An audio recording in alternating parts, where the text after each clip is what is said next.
Hello, citizens of Gotham. My name is Graham Elwood, the Political Vigilante. You're all making Gotham great again.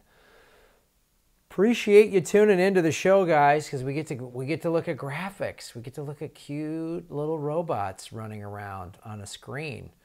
So this is interesting. This was sent to me while we were in the middle of the Super Chat. I usually do the Super Chats every Sunday at 3 p.m. Pacific. You can ask me questions, and it's a really great interactive way. I do it every Sunday at 3 p.m. Sometimes I have to change it on Saturday. That's rare, but if you subscribe and hit the bell notification, you'll get notified when I go live. And of course, if you follow me on social media, at Graham Elwood on Twitter, at Graham Elwood on Instagram, that's when I let the notification. That morning, I'll let you know I'm going live that day to do the Super Chat. But we do it every Sunday at 3 o'clock Pacific time, 6 p.m. Eastern. And you can ask me all kinds of questions, and we have really cool discussions and debates, and it's a bunch of progressives. It's a really cool community of people getting together. I get the trolls out of there fucking quick, so they don't get much anything. So this was sent to me. The movement to skip the Electoral College is about to pass a major milestone, with Colorado expected to join the National Popular Vote Compact is about to snag its first purple state. I wasn't really aware of this, but it is gaining steam. Obviously, it's gained steam since the 2016 election, but it's been going on for a while. Since 2010 is when they really started to put it into play. And here's what it is. The National Popular Vote Initiative seeks to set up an interstate compact that would effectively do an end run around the Electoral College without actually abolishing it, which would require a lengthy, laborious process of building broad bipartisan support. That to get rid of the Electoral College would take a lot. It would take a lot. It's not impossible, but it would take a lot. It's a constitutional change. It's changing the Constitution, which is a big deal. The logic behind the compact is that the Constitution already gives states the power to award their electoral votes how they see fit. So each state that signs on to the compact agrees to award the electoral votes to whoever wins the national popular vote, not necessarily the candidate who wins that state. Now, this has happened only 4 times, I believe. Twice. The last 2 times have been obviously in this century have been the most obvious ones, 2016 and 2000. So currently there is 11 states plus the District of Columbia representing 172 electoral votes have signed on to the compact, but Colorado and its 9 electoral votes are primed to join in the next few weeks.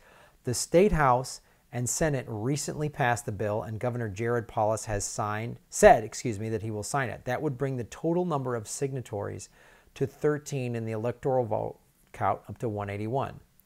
2/3 the way to 270. They have to get to 270 to make it to be able to do it. If states totaling 270 electoral votes, and I'll show you this map here, do it, then they can legally do it. I'm going to go into a second. There's some legal challenges it'll probably face, but this is just sort of an electoral college, a rough map. Obviously, the size of the square dictates how many electoral votes it gets. There's California, Texas, New York. Obviously, the big ones is Illinois, New Jersey, and Florida. So the yellow ones are the states that are in the pack, right? So right now, it's been all blue states. All blue states. Maryland, New Jersey, Connecticut, Rhode Island, right? Illinois, Washington. Colorado is a purple state. So the significance of this is, since the 2 times Republicans have won the White House in the last 20 years, have been the 2 times where they lost the popular vote but won the Electoral College vote. So all the red states, it's assumed, are against this, right? So it's going to take some purple states. It's going to state, like it's already in New Mexico. They're talking about it there, and some other states. So it's interesting. I'm not a fan of the Electoral College. And some people are in favor of it because they're like, the founding fathers set this up so that no state could have too much power. And people say, well, if we get rid of the Electoral College, then California and New York are going to determine the whole the whole way the country goes. Well, here's what I say to that.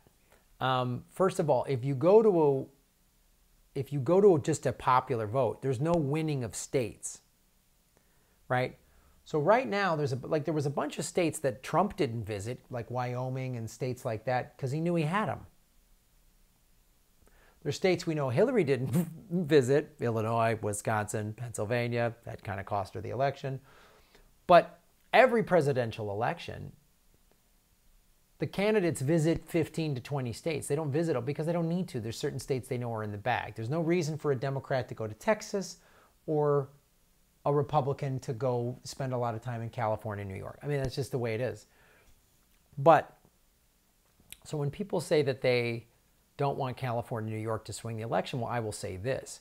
In the state of California, one electoral vote represents 400,000 people in the state of California. In Iowa, one electoral vote counts for 100,000 people.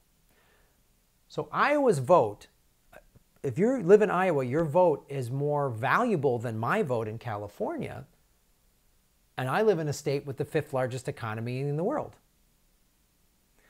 So what it would do if we got rid of the Electoral College, I know this is a way of circumventing it, but why I'm in favor of this is if we got rid of the Electoral College,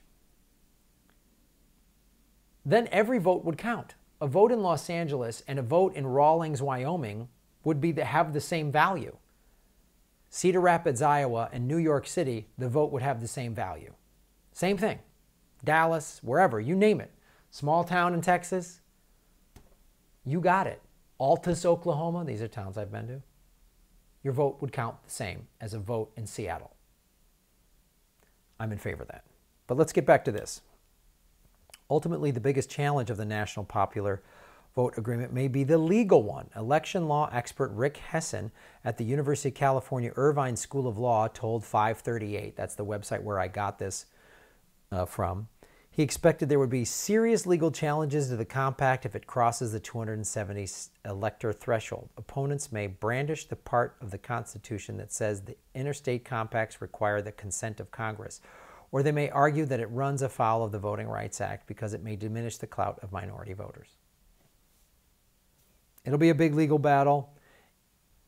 It might be a moot point, but I don't know. I'm curious to see in the comment section what you guys think of this. Because currently, this is Trump's rating. This is from the same site. He has a 41.6% approval rating and 53% disapprove. This is pretty significant. It's pretty significant. So, I'm curious to hear what you guys think. Thanks for watching the show. Progressive Comedy Tour. We are coming to Texas, right? We're coming to Texas. April 12th through the 13th, we are going to Fort Worth, Houston, San Antonio, and Austin, Texas. April 12th through the 15th. May 11th through the 11th and 12th, we're going to Utah. The 12th is the Political Vigilante Live. And then we're going to Idaho on Monday the 13th. On the 12th through the 18th, we're going to Washington, D.C., Baltimore, 2 nights in Philly, New Haven, Connecticut, New York City, and Boston. And a bunch of big-name people are going to come to the shows. Like, we're going to have Lee Camp at a show in D.C., and Tim Black, and Jeff Epstein from Citizens Media TV is coming to the show in Philly. Samara Khan's going to be there. It's going to be, we're going to have a lot of people, John Updike from Open Primaries. Come out to these Political Vigilante shows, guys. The DSA shows up. It's like more than just a comedy show. It's like a progressive meetup and a comedy show and activism all in one. So show up. And remember, you're all making Gotham great again. Go to GrahamElwood.com for all the tour dates. Also, Political Vigilante Live at the Sycamore Tavern, April 18th in Hollywood, and March 23rd, Stay in Your Lane comedy show at the Corbin Bowl this Saturday. Check it out. Go to GrahamElwood.com. Thanks for watching. Like, subscribe, share the videos.